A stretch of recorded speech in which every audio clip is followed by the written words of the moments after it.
तो रात मैंने राजमा भिगो के रख दिया था, तो अभी इसको बॉईल कर दिया है। अभिषेक को लंच में देना है आज। अभी बस मसाला बना के पीस लेती हूँ और फिर इनको लगाते हैं तड़का वड़का और करते हैं लंच पैक। छोटी वाली बेटी भी उठ गई थी, तो उसके पास उसके डैडी लेटे थे और अविशु भी उठ गई थी, तो उसको मैं कुछ कुछ बता रही थी कि कुछ कर लो आप। गाइस राजमा चावल बना दिए हैं। अविशु भी चाय से बिस्किट ले रही है।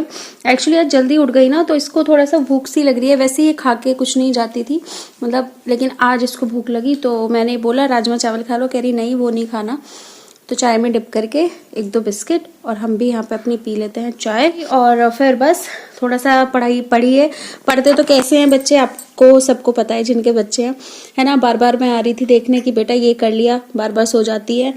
तो चलो थोड़ा बहुत जो भी किया कुछ तो किया ना, है ना। हमें तो इसी में सेटिस्फेक्शन है कि चलो हमारे बच्चे ने ज़रा सा भी किया है तो कुछ किया है। चलिए जी अब इसको करते हैं रेडी। तो लंच वगैरह पैक कर दिया है और अभी मैं आ गई हूँ अभिषा की चोटी वगैरह बनाने और थोड़ा सा उसको यही थोड़ी सी केयर करने एक्स्ट्रा। बच्चे खुद से रेडी तो हो जाते हैं, बट फिर भी ना मम्मियों को देखना ही पड़ता है। थोड़ी थोड़ी चीज़ें रह ही जाती हैं जो वो खुद से इतने अच्छे से नहीं कर पाते। तो वही मैं कर रही थी। मैंने कहा चलो पहले सबसे पहले तुम्हारी चोटी बना देती हूँ और हाथों पे और फेस पे वही मॉइस्चराइजिंग क्रीम वगैरह लगा दी थी। और अभी जो है मैं चोटी बना दूंगी। और हम लोग बात कर रहे थे ऐसे ही कुछ ना, तो उसने अपने डैडी से ना कुछ मंगाया था जो वो चाह रही थी मंगाना ना, वो मिल नहीं पाया था। तो उसकी वजह से ये बहुत ज़्यादा गुस्सा हो गई थी।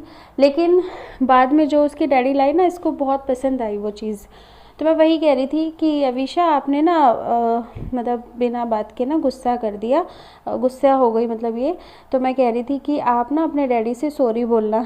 तो कहती मम्मी वो दो लेके आ गए थे ना, तो इसलिए मैं एक की वजह से कर रही थी। मैंने कहा नहीं नहीं बेटा, तुमने बोला था कि मुझे तो ये चाहिए ही नहीं, मुझे तो वही चाहिए। तो कहती है कि नहीं मम्मा ये तो बहुत टेस्टी था, मतलब कोई खाने की चीज़ थी। तो फिर बस मैं वही डिस्कशन चल रहा था कि नहीं बेटा अगर आपने गलती की है तो आपको सॉरी बोलना पड़ेगा। तो ये कह रही थी कि हाँ ठीक है मम्मा मैं सॉरी बोल दूँगी। और बाकी मैं इसको बोल रही थी कि पहले ना वैसे तो स्टार्टिंग से ही मतलब, लेकिन मैं उस टाइम की बात कर रही हूँ जब मैं फर्स्ट या सेकंड क्लास तक की बात कर रही हूँ। उसके बाद तो फिर चीज़ें बदल गई, बहुत सारी चीज़ें आने लगी। लेकिन पहले ना जब बिल्कुल ही हम छोटे छोटे से थे, बहुत बहुत थोड़ा थोड़ा मुझे याद है, तो सरसों के तेल की मालिश होती थी सर में ना, और उसी को जो हाथ वो रहते थे ना सरसों के तेल के, वही हमारी दादी मम्मी हमारे फेस पे हाथों पे लगाती थी, है ना। और हमारे हाथ भी नहीं फटते थे, है ना, फेस भी अच्छा रहता था। तो मैं वही बोल रही थी कि देखो अब आजकल के बच्चों को लिए तो क्या क्या करना पड़ता है, मतलब हमें ये क्रीम वो क्रीम, है ना, हमारे बच्चे के हाथ ना फट जाए। और पहले क्या था, पहले बस सरसों का तेल लगा देते थे और वही सबसे बढ़िया अपना क्रीम थी हमारे लिए। और अगर जैसे हमारे होंठ वगैरह फटते थे ना, तो देसी घी वगैरह लगाते थे। तो मैं वही बता रही थी कि आजकल तो बच्चे नहीं लगाते हैं ऐसी चीज़ें, हम लोग तो कर लेते थे। उसके बाद तो फिर खैर जब बड़े हो गए तो हम भी यूज़ करने लगे सारी चीज़ें ना। तो वही है आज के ज़माने में, और जो हमसे भी पहले हैं जो बहुत पुराने हैं उसमें तो बहुत ज़्यादा फ़र्क है ना। हम लोग तो बैठ जाया करते थे चूल्हे के सामने ना, और चूल्हे की रोटियां खाती थी मैं तो ना दादी के हाथ की। और फिर मेरी चाची भी बना देती थी शुरू शुरू में ना। फिर तो उसके बाद तो गैस वगैरह इतनी ज़्यादा हो जाती है कि नहीं, फिर तो कोई नहीं बनाता चूल्हे वगैरह पे ना। तो अब तो गांव में भी बहुत ही कम मिलती है देखने को ना ऐसे चूल्हे वगैरह पे ना।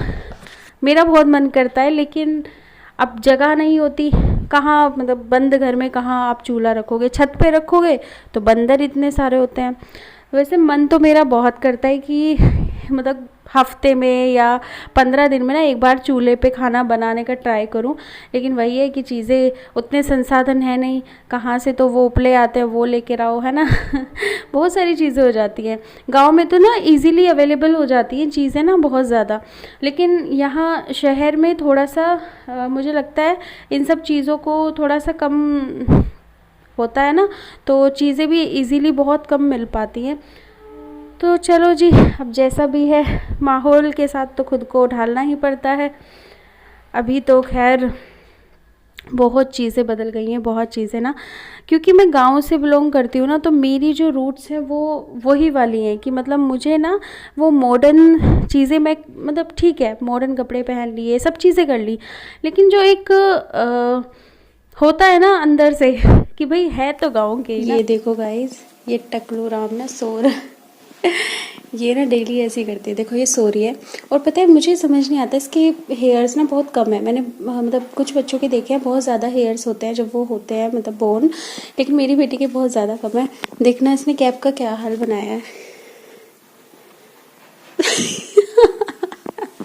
तो इसका ना डेली का ये मतलब रात को भी ना जब मैं उठ के देखती हूँ कि कैप कहाँ गई, कई बार तो ऐसा होता है कि नीचे पड़ी होती है कैप, मैं ना कैप कहाँ गई देखती हूँ तो बहुत हंसी भी आती है तो मैं नहा ली हूँ और मैंने ऊपर से फिर से ये वाला जो स्वेटर है डाल लिया है। बाकी मैं सोच रही हूँ कि इसको चेंज करके दूसरा ऊपर से डाल लूँ, और लेट्स ही देखते हैं अभी। और हस्बैंड को खिला दिया है खाना, मतलब चपाती, सुबह राजमा चावल खाए थे मैंने भी और हस्बैंड ने भी, और बेटी को भी लंच में वही दिए थे। उसके बाद अभी चपाती बना के हस्बैंड को खिला दी है। मुझे अभी भूख नहीं है, तो जब बेटी आएगी अगर मुझे भूख लगेगी तो मैं तब बना के खा लूँगी चपातियाँ। और देखो ये उठ गई है, पूरा कैप निकल गया है, देखो आप, ये देखो। और आँख खोल लिया है बच्चा, मम्मा। पूरा दिन कैसे निकल जाता है ना मुझे पता भी नहीं चलता, इतना इंजॉय करती हूँ मैं इसके साथ। और मुझे ना कंटिन्यूअसली देख रही है वो कि मम्मा किससे बात कर रही है, मम्मा किससे बात कर रही है लड्डू। तो फाइनली हमारी राधा रानी सो गई हैं, और पता नहीं मैंने इसके कितने सारे नाम रखे हुए हैं ना, कभी लड्डू, कभी राधा रानी, कभी पुचका, पता नहीं मैं क्या क्या बोलती हूँ। और यहाँ पे आया था मेरा एक बड़ा सा पार्सल, इसमें छोटी वाली बेटी का ही सामान था। फिर उसके बाद अवीशा आ गई थी स्कूल से, उसको खाना वगैरह खिला के, और फिर मैं बैठ गई थी उसको थोड़ा सा लेके पढ़ने के लिए। बट पता नहीं आजकल ना 2-3 दिन से उसका मन ना थोड़ा सा वैसा हो रहा है, अजीब सा। उसको डेली बोलते हैं मम्मा स्कूल नहीं जाना। मैंने टीचर से भी बात की तो वो कह रही थी स्कूल में तो कुछ हुआ ही नहीं है, मतलब एवरीथिंग इज़ फाइन। बट पता नहीं इसको ना थोड़ा सा स्कूल जाने के लिए भी मना कर रही है 2 दिन से ना, और पढ़ने में भी थोड़ा सा इसका मन नहीं लग रहा है। अभी मैं भी थोड़ी सी परेशान हूँ इसको ऐसे देख के कि हुआ क्या है, क्योंकि मुझे समझ ही नहीं आ रहा है। मैंने बहुत प्यार से भी पूछा कि बेटा क्या हुआ है बता दो, बट वो नहीं बता रही है, और ना ही उसका मन हो रहा है, मतलब ना ढंग से खाना खाती है ना ढंग से पढ़ पा रही है। तो अवीशु के डैडी को तो जाना था बाहर कहीं दावत वगैरह में, और इसको मैंने डिनर दे दिया है। अब लेट्स ही लेके तो बैठी है, थोड़ा बहुत भी खा ले अगर। और यहाँ पे चल रहा था टीवी, तो ये अपने कार्टून देख रही थी, और साथ ही साथ छोटी वाली बेटी ना जब टीवी चलता है ना हमारे घर में तो ये उधर ही देखती रहती है, तो ये भी उधर ही देख रही थी। तो गाइज़ बस इस व्लॉग को यहीं पे एंड करूँगी। आई होप आपको ये छोटा सा व्लॉग पसंद आया होगा। अगर वीडियो पसंद आई है तो वीडियो को लाइक शेयर करना, कमेंट करके बताना कैसा लगा व्लॉग। मिलती हूँ नेक्स्ट व्लॉग में, तब तक के लिए bye bye, take care guys, bye.